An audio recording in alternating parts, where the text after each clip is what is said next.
বিসমিল্লাহিররহমানিররহিম। এবং শ্রদ্ধা মুসলিমদের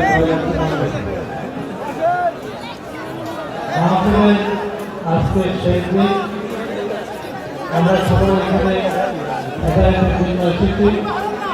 আল্লাহ যেন আমাদের সবাইকে হেদায়েত দান করে, বাংলাদেশকে যেন আল্লাহ হেফাজত করে, বাংলাদেশের সকল মানুষকে যেন আল্লাহ হেফাজত করে, আমাদের স্বাধীনতার সার্বভৌমত্বকে যেন আল্লাহ হেফাজত করে, যারা সমাজে বিশৃঙ্খলা ঘটনা সৃষ্টি করেন আল্লাহ যেন তাদের আমরা যেন বাংলাদেশে শান্তিপূর্ণভাবে বসবাস করতে পারি। আমরা যেন ন্যায় বিচার ভিত্তিক সমাজ ব্যবস্থার মধ্যে দিয়ে আমরা যেন এই দেশে বসবাস করতে পারি। আমাদের প্রিয় নেতা মহান স্বাধীনতার ঘোষক শহীদ প্রেসিডেন্ট জিয়া রহমান ক্ষমতা আসার পর পর্যন্ত সংসদীয়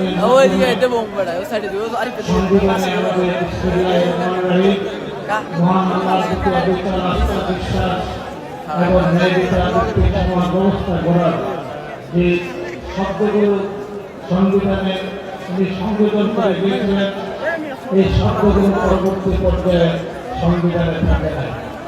আবার যেন আমরা এই লাইন তিনটি সংবিধানে সংযোজন করতে পারি। আল্লাহ যেন আমাদেরকে সেই তৌফিক দান করেন। আপনারা সবাই মিলে বাংলাদেশের জন্য দোয়া করবেন।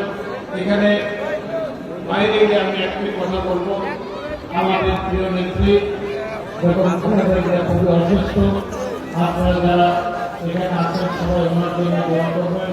আল্লাহ যেন ওনাকে সেবা দান করেন, ওনাকে হায়াত দান করেন এবং বাংলাদেশকে আমরা যেন একটি শান্তিময় দেশে নিয়ে যেতে পারি। সবাই আমার জন্য দোয়া করবেন। আমি যেন আল্লাহ সবচেয়ে বড় নিয়ামত হল সুস্থ থাকা। আমরা যেন সুস্থ থাকতে পারি, সুস্থ অবস্থায় আমাদের যেন মৌতার আপনাদের কাছ থেকে বিদায় নিচ্ছি।